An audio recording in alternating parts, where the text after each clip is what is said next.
The train ticket had cost Abigail Porter everything she had.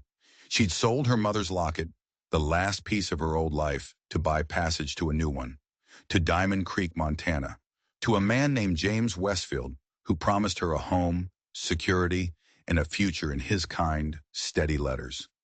She stepped off the train into a swirl of coal dust and a sudden cold summer rain, clutching her small carpet bag. She expected to see James, his face kind and welcoming, just like his letters. Instead, she saw two men. They leaned against the station wall, their faces unshaven, their eyes hungry as they passed a bottle back and forth.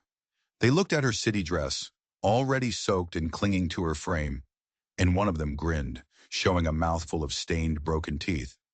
"You lost, pretty lady," he called out, his voice a gravelly sneer. Abby's hand went to her throat, where the locket used to be. The platform was empty. No station master, no porters. Just her and these two men who were now pushing themselves off the wall and walking toward her. She was waiting for someone, she said, her voice trying for a strength she didn't feel. "Ain't nobody coming," the shorter one cackled. "Last train's gone. Just us now." They advanced like wolves, slow and deliberate. Abby backed away, the edge of the platform pressing against her heels. There was nowhere to run. She was 1,000 miles from everything she knew, standing at the edge of the world with predators closing in. And that's when she knew, with a certainty that chilled her to the bone, that her new life was already a lie. Just as the taller man's grimy fingers brushed the handle of her bag, a new voice cut through the rain. It wasn't loud, but it had the sharp, cold edge of honed steel. "I wouldn't do that if I were you." The two men froze.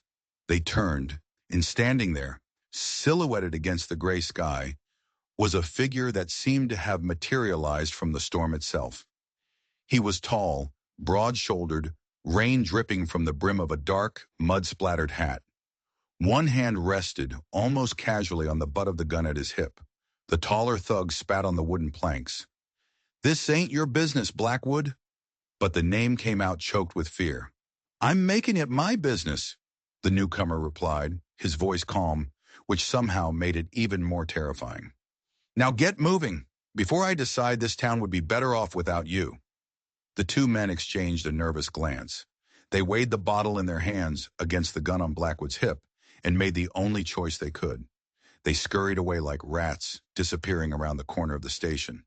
Abby let out a breath she hadn't realized she was holding. Her rescuer stepped forward into the dim light. His face was weathered by sun and wind, with a jawline so sharp it looked like it could cut glass. A faint scar traced its edge, but it was his eyes that captured her. They were the color of a winter sky, gray, cold, and completely unreadable. "Thank you," she managed, straightening her shoulders, refusing to look as pathetic as she felt. He just nodded. "Nathan Blackwood." His eyes swept over her, not with admiration, but with a quick, unnerving assessment, as if he were sizing up a problem. "You're waiting for someone?" "Yes," she said, her hope returning in a small, foolish rush. "My fiancé, James Westfield. He was supposed to meet me." She pulled the folded letter from her pocket, the paper still protected in its oilskin pouch. His last letter, filled with promises. A strange look flickered across Nathan Blackwood's face. It was surprise, quickly followed by something much darker, something that looked like pity. "James Westfield," he repeated, the name tasting like ash in his mouth. "Maxwell Westfield's nephew." "Yes, do you know him?" she asked, a knot of dread tightening in her stomach. Nathan Blackwood's jaw clenched. "I know him." He looked away for a second, out at the rain-swept valley, and when he looked back, his face was a stone mask. "Miss Porter. Abigail, or Abby." "Miss Porter," he repeated, ignoring her correction. "James won't be coming." The words just hung there in the rain. Abby stared at him, waiting for the explanation, for the story about a delayed wagon or a sick horse, but he just stood there, his winter gray eyes holding hers, offering no comfort. "What do you mean?" she finally whispered. He took a slow breath, the kind a man takes before delivering a fatal blow. "I mean, he sent me instead. I'm his cousin. He asked me to meet you, and to explain." Explain what?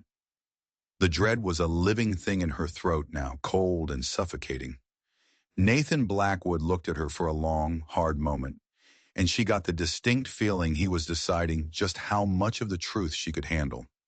Then he said the words that shattered her world into a million pieces. James is engaged to be married, he said, his voice flat, devoid of any emotion, to Eleanor Sullivan, the banker's daughter. The carpet bag slipped from her fingers, hitting the wet platform with a dull thud. Engaged? It wasn't possible. She had his letters.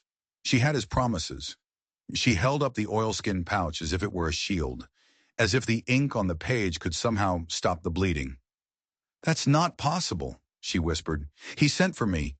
We have an agreement. I'm sorry, Miss Porter, he said, and for the first time a flicker of genuine regret touched his voice. It happened last week. His uncle Maxwell arranged it. It's a business deal, not a marriage. A business deal. She had sold her past for a ticket to a business deal. So he sent you? She asked, a bitter, hollow laugh escaping her lips. He sent his cousin to get rid of me? Nathan Blackwood didn't deny it. He couldn't. I've arranged a room for you at the boarding house and a ticket back east for tomorrow's train. Back east? To what? To the tiny room she'd given up? To the dress shop job that barely paid enough to live? To the crushing loneliness she had so desperately tried to escape? She had nothing. She was nothing. But she would not cry. Not in front of this stranger, this bearer of catastrophic news. She lifted her chin, the rain plastering her hair to her face, her dress a sodden ruin. Well, Mr. Blackwood, she said, her voice shaking with a fury that surprised them both. It seems your family has put me in a very difficult position. You've done your duty. You can go back and tell James and his powerful uncle that I received the message, loud and clear. She bent down, picked up her bag, squared her shoulders, and started walking past him, toward the cluster of ramshackle buildings that passed for a town. Miss Porter, where are you going? He called after her. To find shelter, she threw back over her shoulder, not breaking her stride, and then to figure out what to do next. She heard his heavy footsteps behind her, then felt his hand close around her arm, stopping her. She stiffened, but didn't pull away. You can't just walk into town alone, he said, his voice low and urgent. It's not safe here. As I just experienced, she replied, her voice dripping with ice. But I don't see that I have many options, do I, Mr. Blackwood? He let out a frustrated sigh, a sound that seemed to come from deep in his chest. At least let me escort you to the boarding house. Mrs. Wilson runs a respectable place. Abby hesitated. The faces of the two men from the platform flashed in her mind. She hated the idea of accepting help from a Westfield, even a reluctant one. But she was alone, and she was vulnerable. She gave a single, sharp nod. They walked in silence through a street that was little more than a river of mud. They passed a saloon, already loud and boisterous, a dusty general store, and a church with boarded-up windows. The whole town felt forgotten, left to rot under the vast Montana sky. The boarding house was the only building that looked like it had seen a coat of paint in the last decade. As they approached, the door swung open, and a woman stepped out onto the porch. She was older, with gray hair pulled back in a severe bun and arms crossed over a formidable chest. Her eyes, sharp and intelligent, took in the scene in an instant. Brought me another stray, Nathan? She called out, her voice cutting through the rain. Mrs. Wilson, Nathan nodded. This is Miss Porter. She needs a room. Mrs. Wilson's gaze landed on Abby, taking in the drenched dress, the small bag, and the defiant set of her jaw. A look of understanding, tinged with pity, crossed her face. James Westfield's mail-order bride, I reckon, she said, with a bluntness that made Abby flinch. Abby lifted her chin higher. It seems Mr. Westfield has had a change of heart. Mrs. Wilson snorted. Maxwell Westfield changed it for him, more like. Don't tell me that spineless boy didn't even have the guts to tell you himself? Nathan's expression was grim. He asked me to handle it. Of course he did, Mrs. Wilson said in disgust. She turned her attention back to Abby, her expression softening just a fraction. Well, come on in, girl. No sense drowning out here. I've got a room ready. Abby hesitated. I don't have much money. It's been taken care of, Nathan said quietly. Anger, hot and sharp, flared through her. I don't want Westfield charity. It's not charity, Nathan replied, his voice hardening. Consider it compensation for your trouble. Before Abby could argue, Mrs. Wilson took her arm. You can argue about money once you're dry and fed. Come on now. Too tired and heartsick to resist, Abby let herself be led inside.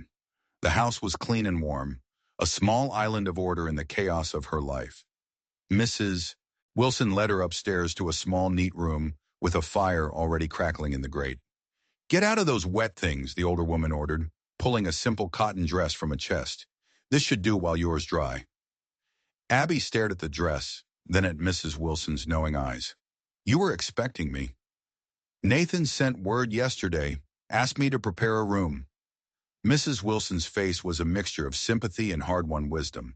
Didn't give details, but a man like Nathan Blackwood asking for a room for a lady arriving on the noon train, it wasn't hard to figure out what kind of trouble was brewing.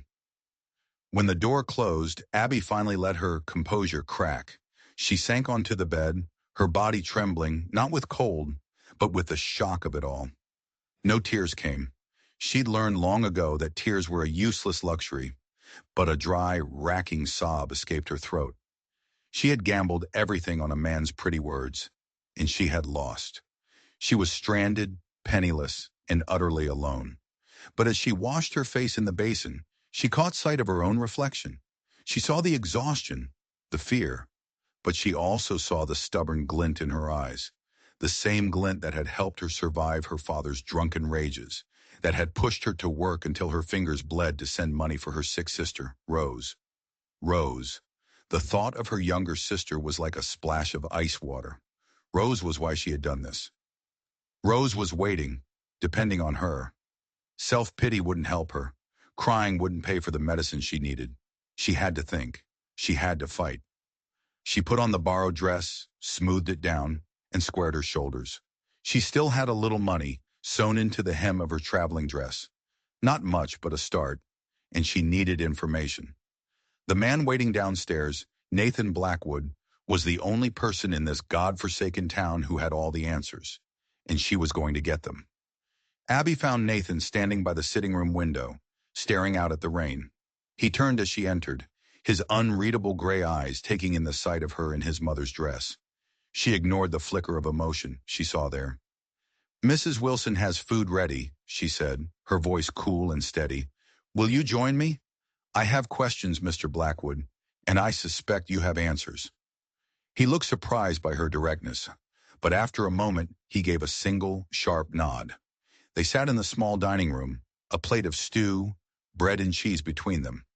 Abby ate, forcing herself to move slowly, to not betray the gnawing hunger in her belly. Nathan barely touched his food, watching her with that unnerving, assessing gaze. Why did you agree to do it? She asked, breaking the silence. To meet me, to do your cousin's dirty work. His gaze was steady. Because someone had to tell you the truth, and because I know what it's like to arrive somewhere expecting one thing and finding something else entirely.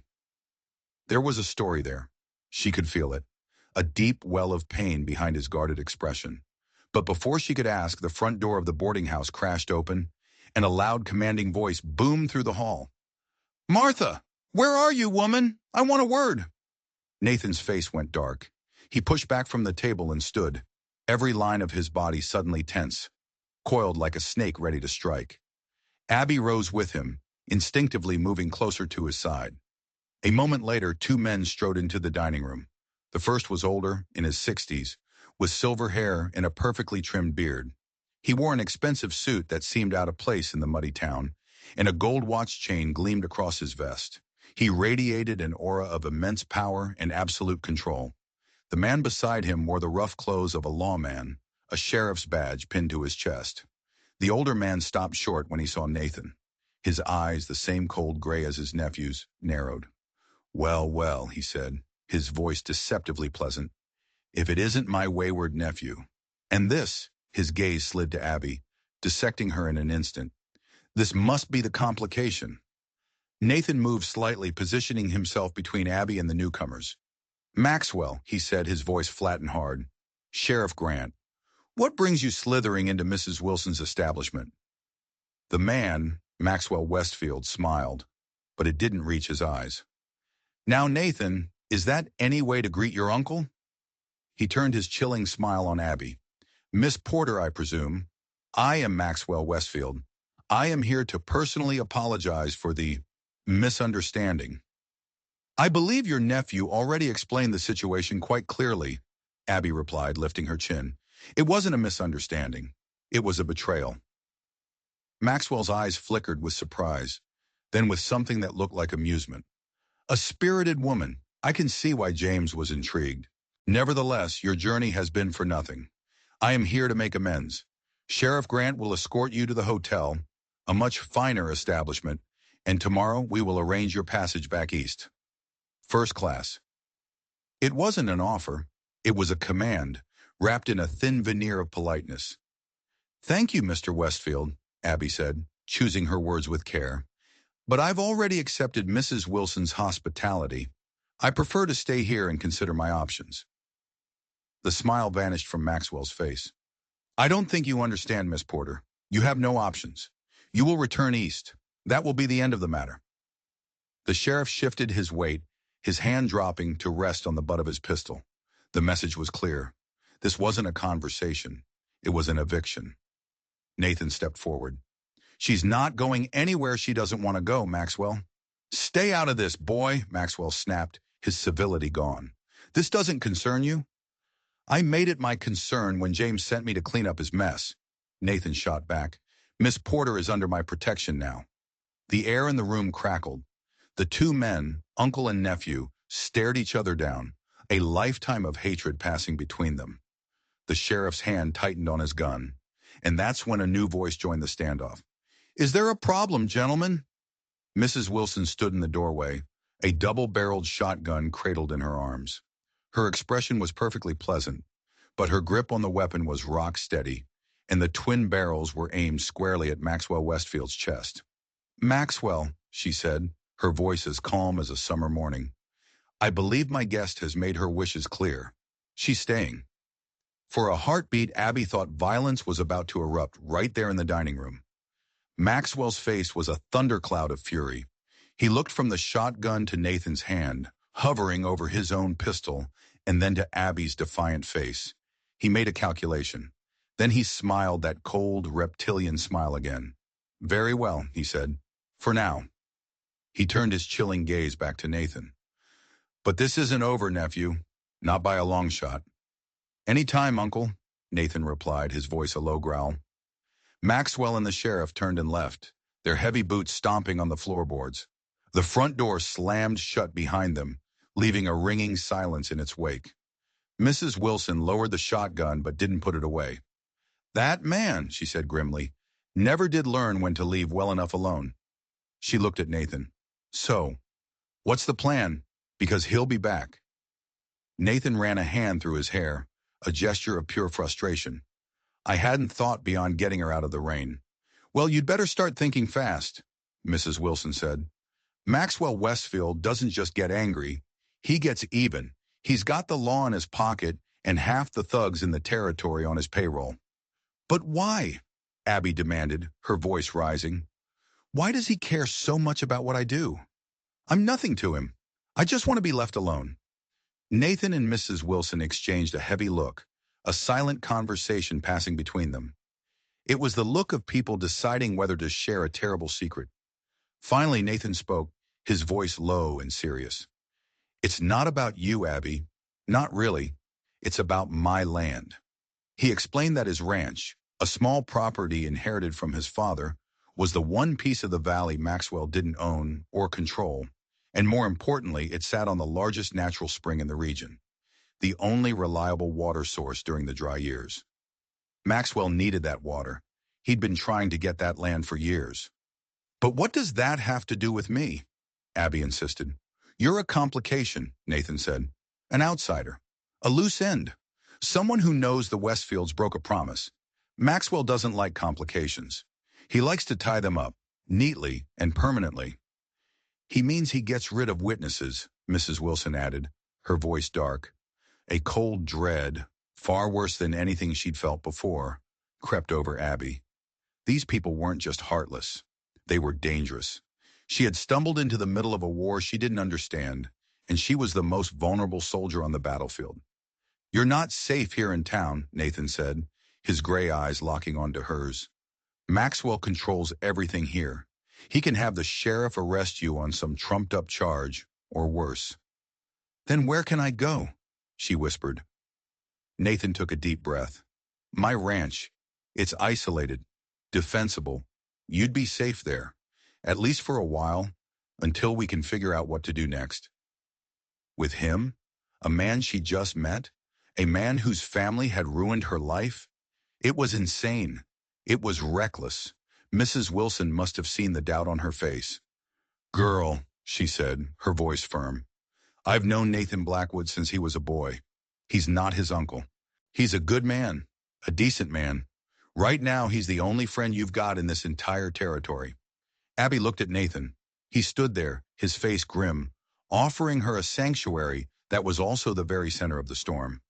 It was a choice between two dangers. The devil she knew in Maxwell Westfield, with his cold eyes and endless power, or the devil she didn't. In this quiet, haunted man who seemed to carry the weight of the world on his shoulders, she thought of Rose. She thought of survival. As she looked out the window, she saw a figure standing in the shadows across the muddy street. It was Sheriff Grant. Just standing there, watching, waiting. The decision was made for her. "When do we leave?" she asked. Nathan's expression didn't change, but she saw a flicker of relief in his eyes. "First light, before Maxwell has time to plan his next move." As they rode out of Diamond Creek the next morning, the town was shrouded in a silent, ghostly mist. It felt like they were escaping a bad dream. But Abby knew, with a certainty that settled deep in her bones, that the nightmare was just beginning. Nathan rode ahead, his body alert, his eyes constantly scanning the landscape. They left the main road, following a narrow, winding trail along a rushing creek. "This is Westfield land," Nathan said, not looking back. His men patrol the roads. The creek trail is longer but safer. For hours they rode in silence, the only sounds the splash of the horses' hooves and the sigh of the wind through the pines. The raw, untamed beauty of the land was breathtaking, but Abby couldn't relax. She felt hunted. "You were in the war," she said suddenly, breaking the silence. He glanced back, surprised. "What makes you say that?" "The way you sit in the saddle, the way you're always watching, you never relax." He turned back to the trail. "Union cavalry," he said, his voice flat. 17 when I enlisted. 20 when it ended. Felt like 100. He asked her then why she'd come. She told him about Rose, about her weak lungs and the doctor's advice. She told him about James's promises to bring her sister west, to the clean mountain air. "He seems so honorable in his letters," she finished, the bitterness rising in her voice again. "Letters are easy," Nathan said, his voice rough with an emotion she couldn't place.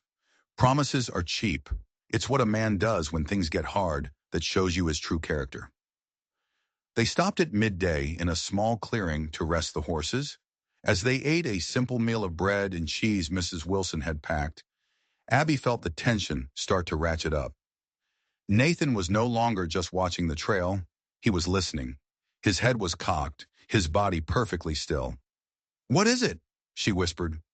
"Riders," he said, his voice barely a breath. "Coming fast." And then she heard it too, the distant rhythmic drumming of multiple hooves on the hard-packed earth. Maxwell's men. They'd been found. In an instant, Nathan had them moving. He pulled them off the trail, deep into the dense forest. Branches clawed at their clothes and the horses stumbled on hidden roots. He was moving with a desperate urgency, his face a grim mask. They were being hunted like animals. They finally stopped in a thick grove of aspen, Nathan holding a hand over his horse's muzzle to keep it quiet. The riders thundered past on the trail below, their voices carrying on the wind. They were close. So close. When the sound faded, Nathan didn't relax. "They know these woods," he said, his voice a low whisper. They'll circle back. We have to keep moving. For the rest of the afternoon, they played a terrifying game of cat and mouse, doubling back, using streams to hide their tracks, climbing into the high, rocky foothills where the trail grew treacherous. Abby's body ached and her heart pounded with a constant, sickening rhythm of fear. This wasn't just a dispute over land anymore. This felt like a fight for their very lives. Just as a storm began to gather in the west, they crested one final, windswept ridge. Nathan pulled his horse to a halt. Below them, nestled in a small, sheltered valley, was a cabin. It was small but solidly built, with smoke curling from a stone chimney. A barn and a few outbuildings stood nearby. It was an island of peace in a sea of wilderness and danger. Blackwood Ranch, Nathan said, a quiet note of pride in his voice. It's not much, but it's mine. It's beautiful, Abby breathed. It was more than beautiful. It was a sanctuary. They urged their tired horses down the trail just as the first fat raindrops began to fall. As they reached the yard, Nathan dismounted and came to help her down. For a moment, they stood close, the rain streaming down their faces, the wind whipping around them. His hands were strong and steady at her waist. His gray eyes met hers, and in their depths, she saw not a stranger, but a fellow survivor. He stepped back, breaking the spell. Let's get the horses settled. The barn was warm and smelled of hay and leather. As Nathan tended to the horses, rubbing them down with practiced efficiency, Abby held the lantern. The animals were calm under his touch, sensing his quiet strength. He was a man who understood animals better than he understood people. Suddenly, his horse, Thunder, let out a sharp whinny, its ears pricked toward the barn door. Instantly, Nathan tensed. His hand went to the gun at his hip. Stay here, he whispered to Abby, and stay out of sight. He moved to the door with a silent, lethal grace that spoke of his time in the war. He eased it open a crack, peering out into the storm. After a long, heart-stopping moment, he relaxed slightly. Joseph, he called out into the rain. Come on in. You're getting soaked. A figure emerged from the gloom. It was an old man, his face a roadmap of wrinkles, his long gray hair in two braids. He was a Native American, a Crow, dressed in a mix of traditional clothes and worn-out settler's gear. He moved with a quiet dignity that seemed to push back the storm itself. His dark, intelligent eyes took in Nathan, and then found Abby, hiding in the shadows. Nathan, the old man said, his voice like the rustle of dry leaves. You bring a woman to this troubled place. This is Miss Porter, Nathan said. She's a guest. Joseph Eagle Feather. This is Abby. The old man Joseph studied her with an unnerving intensity. The spirits did not tell me you would bring a guest. The spirits don't tell you everything, Nathan replied dryly. Why are you here? The old man's expression grew serious. Westfield's men, 4 of them. I saw them in the forest. They hunt you. Nathan's jaw tightened. We saw them. We lost them. For now, Joseph corrected, I sent them on a false trail toward the North Valley. They will be very wet and very angry when they discover their mistake. But they will come here. Westfield is not a patient man. His dark gaze shifted back to Abby. He wants something from you. From me? Abby asked, confused. He just wants me gone. Joseph Eagle Feather shook his head slowly. No, it is more than that. You are a witness, a loose thread in his grand design. He does not tolerate loose threads. He cuts them. The old man turned back to Nathan. Be careful, son of Thomas. The storm is not just in the sky. It is coming for this house. With that, Joseph Eagle Feather slipped back out into the rain and vanished as if he were a spirit himself. Nathan stared after him for a moment, then turned to Abby, his face grim. Let's get inside. The cabin was one large room, simple but clean and orderly. A stone fireplace dominated one wall, a fire already burning low. It was clear this was a space built with love and maintained with respect. There are dry clothes in the bedroom, Nathan said, gesturing to a curtained-off area. My mother's. They'll be warmer than what you're wearing. Abby hesitated, but the chill in her bones was too deep to argue. In the small, neat bedroom, she found a simple cotton dress laid out on the bed. As she changed, she felt a strange connection to the woman who had lived here, the woman who had raised the guarded, complicated man in the other room. When she emerged, Nathan had changed into dry clothes as well. He was at the stove, preparing a simple meal of beans and bacon. The domesticity of the scene was a stark contrast to the danger lurking just outside their door. "I'll sleep in the barn," he said, not looking at her. "You can have the cabin." "That's not necessary," Abby said quickly, surprising herself. "This is your home. I won't put you out of it. We're, we're past worrying about propriety, don't you think?" He looked at her then, and a small, sad smile touched his lips. "I suppose we are." They ate in silence, the only sound the drumming of the rain on the roof and the crackle of the fire. The storm outside made the small cabin feel like the only safe place in the world. After they cleared the dishes, Nathan poured them each a small measure of whiskey. He sat on the hearth, staring into the flames. "Joseph was right," he said, his voice low. "Maxwell won't stop. Now that you're here, on my land, he'll see it as a direct challenge. He'll escalate things." "But I still don't understand the real reason," Abby insisted. "Water rights can't be the whole story. Why is he so obsessed with this specific piece of land?" Nathan was silent for a long time, the firelight playing across his haunted features. When he finally spoke, his voice was barely a whisper. "Because my father's will is very specific. This ranch can only be sold by a Blackwood, by blood, or by marriage." Abby stared at him, a horrifying understanding dawning in her mind. "James, his letters to me weren't just from James," Nathan finished, his voice laced with bitterness. "They were part of Maxwell's plan. The perfect plan. Have his weak-willed nephew marry an outsider, a woman with no family or connections, a woman no one would miss." The whiskey glass trembled in Abby's hand.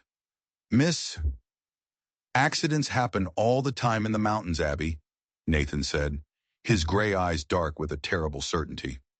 "A fall from a horse, a hunting mishap, a tragic fire, and then the grieving widow, his legal heir, would be so grateful to the kind Mr. Westfield for taking care of her. She'd sell him the land for a pittance, just to escape the painful memories." Abby felt sick. She hadn't just been jilted. She had been courted as a pawn in a murder plot. She was supposed to be the key that unlocked this land for Maxwell Westfield, and then she was supposed to disappear. "But then Eleanor Sullivan came along," she whispered, the pieces clicking into place. "The banker's daughter. A much better, cleaner deal for Maxwell." "Exactly," Nathan said grimly. "A faster path to power. And you, Abby, you went from being the key to being the one thing that could expose the entire plan. You became the loose thread Joseph talked about." She stood up, walking to the window and peering out into the black, rain-swept night. She saw nothing but her own terrified reflection. "So now," she said, her voice shaking, "I'm not just a complication. I'm a threat. A witness to a crime they haven't even committed yet." "Yes." She turned back to face him, the firelight casting long, dancing shadows on the walls. The small, cozy cabin no longer felt like a sanctuary. It felt like a trap, and she was locked inside with a man whose family had intended to murder her from the very beginning. The days that followed fell into a strange, tense rhythm, a fragile truce of survival. Abby took over the household chores, cooking, cleaning, tending the small garden, with a fierce efficiency. It was a way to keep her hands busy, to stop her mind from replaying the horrifying truth Nathan had revealed. She was a woman marked for death, hiding in the very place her enemies wanted most. Nathan worked the ranch from dawn until dusk, his rifle never far from his side. He mended fences, cared for the animals, and chopped firewood, all with a quiet, grim determination.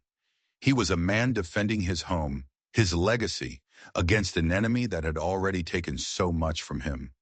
They were two strangers, bound together by a shared threat. They spoke little, but a silent understanding grew between them. Abby saw the deep well of pain behind his guarded eyes, the weariness of a man who had been fighting a long, lonely war. He, in turn, seemed to see past her fear to the steel core of resilience within her. He treated her not as a fragile woman who needed protecting, but as an ally, an equal. He taught her to shoot. One morning he brought out his father's old Colt revolver. "If trouble comes," he said, his voice flat and serious, "I want you to be able to defend yourself." Abby stared at the gun, the cold, heavy steel of it. She had never held a weapon in her life. But the memory of Maxwell Westfield's chilling smile, the thought of his hired thugs, was enough. She took the gun. Under Nathan's patient instruction, she learned to load, to aim, to squeeze the trigger. The kick of the gun was a shock, the roar of it deafening. But with each shot, a piece of her fear was replaced by a cold, hard resolve. She would not be a victim. She would not be a pawn. She would fight. Joseph Eagle Feather became a frequent silent visitor. He would appear at the edge of the trees like a ghost, share a piece of news, and then vanish. "Westfield has hired new men," he reported one afternoon. "Not cowboys. Men with dead eyes. Gunmen." Another day, he brought a warning. "The sheriff was in town asking questions about the woman at Blackwood Ranch. He says he will ride out soon to check on your welfare." The threat was clear. They were tightening the noose. Nathan and Abby devised a plan, a story to tell. If the sheriff came, they would say Nathan was preparing to sell the ranch, that Abby was simply a housekeeper he'd hired to help put the place in order before he moved on. It was a flimsy lie, but it might buy them time. The day Sheriff Grant arrived, Abby's heart hammered against her ribs. He came with two of Maxwell's thugs, his eyes small and suspicious as he scanned the property. They played their parts perfectly. Nathan, the weary rancher, ready to give up the fight. Abby, the efficient housekeeper, saving money to bring her sick sister west. Grant seemed to swallow the story, but his eyes lingered on Abby. "You're a long way from home, Miss Porter," he said, a veiled threat in his voice. "It would be a shame if something unfortunate were to happen to you out here in the wilderness." After he left, the fragile peace of the ranch was shattered. The lie had bought them time, but they both knew it was a temporary reprieve. The confrontation was coming. One evening as they sat on the porch, the setting sun painting the mountains in hues of blood and fire, Abby finally asked the question that had been haunting her. "Your parents," she said softly, "Joseph hinted that their death wasn't an accident." Nathan stared out at the valley for a long time, his face a mask of old grief. "It was a blizzard," he said, his voice rough. "The cabin, it caught fire. My mother was trapped inside." He paused, the memory still raw after 4 years. "They said it was a spark from the chimney, but I know it was a lie." He told her everything then, how his father, Thomas Blackwood, had discovered a rich vein of silver on the land, how Maxwell had known and had become obsessed with getting the property. After the fire that killed his mother, his father had started gathering evidence, determined to prove Maxwell was a murderer. "He was close," Nathan said, his voice choked with emotion. "He had witness statements, documents. He was going to take it all to the territorial governor." "What happened to him?" Abby whispered. "He was found at the bottom of Eagle Cliff a month later. They said he was drunk and fell." Nathan's hands clenched into fists. "But my father never drank. Maxwell had him killed, and the sheriff made sure the evidence he'd collected disappeared." The story hung in the air between them, a tale of monstrous greed and unimaginable loss. Abby finally understood the true depth of the war Nathan was fighting. It wasn't just about land or water. It was about justice for his murdered parents. "But what if the evidence isn't gone?" she said, a thought sparking in her mind. "Joseph, he said he was your father's friend. What if your father gave it to him for safekeeping?" Hope, a dangerous, fragile thing, flickered in Nathan's eyes for the first time. The very next day, their desperate gamble was thrown into chaos. A lone rider approached the ranch. It wasn't the sheriff or Maxwell's thugs. It was James Westfield. Abby's breath caught in her throat.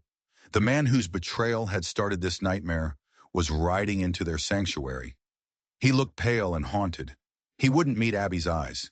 He spoke to Nathan in a low, urgent voice. "Maxwell knows your lie," James said, his voice trembling. "He knows you're not selling. He's tired of waiting. He's coming. Not with thugs this time. He's hired a dozen professional killers. They're going to wipe this ranch off the map, and everyone on it." "Why are you telling me this?" Nathan asked, his voice cold as ice. James finally looked at Abby, his face a mess of shame and fear. Because I never wanted anyone to get hurt. I'm a coward, I know that. But I'm not a murderer. He turned his horse ready to flee. He's also found out about your sister, Abby. Rose. He knows where she is. He sent a man to Kansas City. He's bringing her here. The world tilted on its axis. Rose. Maxwell was bringing her sister into this war zone. As a hostage. As a pawn. A wave of pure, cold fury washed over Abby, eclipsing her fear. Maxwell Westfield had threatened the one person in the world she loved more than life itself. He had just made the biggest mistake of his life. He's not just coming for the land anymore, she said to Nathan after James had galloped away. Her voice was steady, her resolve forged into something unbreakable. He's coming for us, and he's using my sister as a weapon. Nathan looked at her, at the fire in her eyes, and he saw not a victim, but a warrior. What do we do? He asked. We don't run, Abby said. We don't hide. We stop waiting for the storm to hit us. We become the storm. She looked him square in the eye. We need to find Joseph. If your father's evidence exists, we need it. Now. And then, we're going to burn Maxwell Westfield's entire world to the ground. That night, under the cover of a moonless sky, Joseph Eagle Feather returned. He carried a small, weathered wooden box. Your father gave this to me, he said to Nathan. He told me to give it to you when the time was right, when you were ready to see the whole truth. They opened the box by the light of a single lantern. Inside was a leather-bound journal, a stack of official-looking documents, and a small leather pouch. Nathan's hands trembled as he opened the journal. It was his father's. Page after page detailed Maxwell's threats, the discovery of the silver vein, and the evidence Thomas Blackwood had meticulously gathered. The final entry was a chilling premonition of his own death. But it was the documents that were the true bombshell. There were sworn affidavits from men who had been paid by Maxwell to set the fire. There was an assay report that proved the silver on the land was worth a fortune. And then, in the leather pouch, they found two things. The first was a tarnished silver badge. Not a sheriff's star. It was the shield of a United States Marshal. Your father was a lawman before he met your mother, Joseph explained. He hunted down the worst of the worst. He left that life behind, but he never lost his instinct for justice. The second item was a folded letter. It was from the U.S. Marshal's office, acknowledging a report from Thomas Blackwood. A report about the murder of another federal agent who had been in the valley investigating Maxwell for land fraud. It was all there. A conspiracy of murder, corruption, and greed that reached the highest levels of power in the territory. This wasn't just evidence, it was a death warrant for Maxwell Westfield. He killed a federal agent, Nathan whispered in disbelief. All this time, it was even worse than I imagined. This is it, Abby said, her voice ringing with certainty. This is the weapon that will destroy him. But how do we use it? Nathan asked. The sheriff is his man. We'd be dead before we ever got to a judge. A plan, audacious and incredibly dangerous, began to form in Abby's mind. We don't go to them, she said. We make them come to us. We set a trap. She laid it out. They would send a message to Maxwell, telling him Nathan had finally agreed to sell. They would invite him to the ranch to sign the papers. But they would also invite others. The banker, the mayor. Other ranchers from the valley whom Joseph knew had also been wronged by Maxwell. They would turn the signing into a public tribunal. We'll confront him in front of everyone, Abby explained, her eyes blazing with a fierce light. We'll expose him for the murderer and thief that he is. He'll come with his gunmen, Nathan warned. And we'll be ready, Abby countered. Joseph, can you gather the other ranchers? The ones who hate Maxwell but have been too afraid to stand against him? Joseph nodded slowly. Fear is a strong cage, but the hope of justice can be a strong key. It was a desperate all-or-nothing gamble. If it failed, they would all be dead by sunrise. The next day, the trap was set. Martha Wilson, the formidable boarding house owner, rode into town with the message for Maxwell. Joseph Eagle Feather rode through the valley, a phantom calling in old debts and promising a reckoning. At the ranch, Abby and Nathan prepared for war. They barricaded the windows, created firing positions, and stockpiled ammunition. The quiet, peaceful ranch was transformed into a fortress. As they worked, a new feeling bloomed between them. In the face of certain death, all pretenses fell away. The quiet respect had deepened into a fierce, unspoken bond. They were no longer just allies. They were partners in every sense of the word. That evening, as they shared a final meal, Nathan reached across the table and took her hand. "Abby," he said, his voice thick with emotion, "whatever happens tomorrow, finding you, it's the best thing that ever happened to me." "We're going to get through this, Nathan," she said, her grip tightening on his, "and then we're going to have a lifetime." The next afternoon they came. Maxwell Westfield rode into the yard as if he already owned it, a smug, triumphant smile on his face. Sheriff Grant and a dozen of his deadliest gunmen fanned out behind him. But then other riders began to arrive. The banker, Sullivan, the mayor. And from the hills, a dozen grim-faced ranchers, their rifles resting across their saddles. They formed a silent, menacing circle around the yard. Maxwell's smile faltered. This wasn't the private victory he had planned. He dismounted and strode onto the porch, where Nathan and Abby waited. He held out the sale documents. "Let's get this over with." Nathan looked at the papers, then looked at Maxwell. "There's been a change of plans." He held up his father's journal.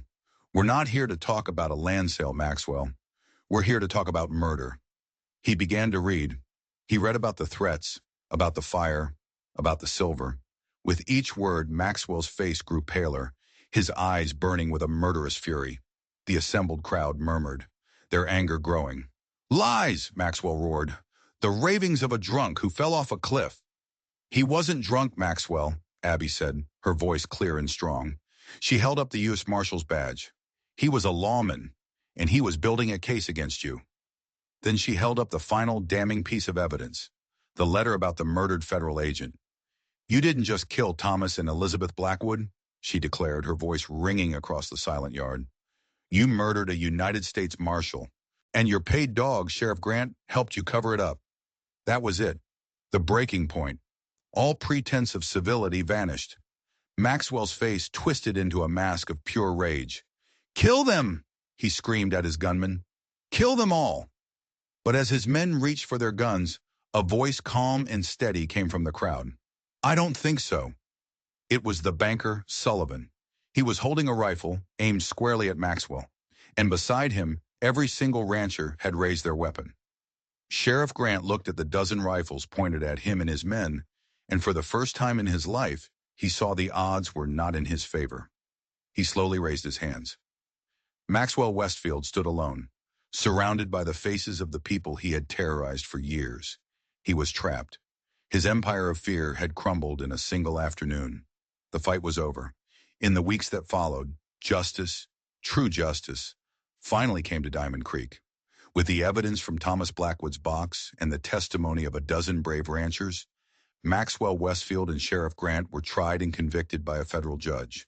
Their empire was dismantled, their stolen lands returned to their rightful owners.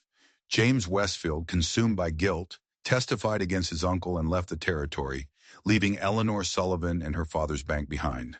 And on a bright, clear autumn day, a train pulled into the Diamond Creek station. A young girl with dark hair and hopeful eyes stepped onto the platform. It was Rose.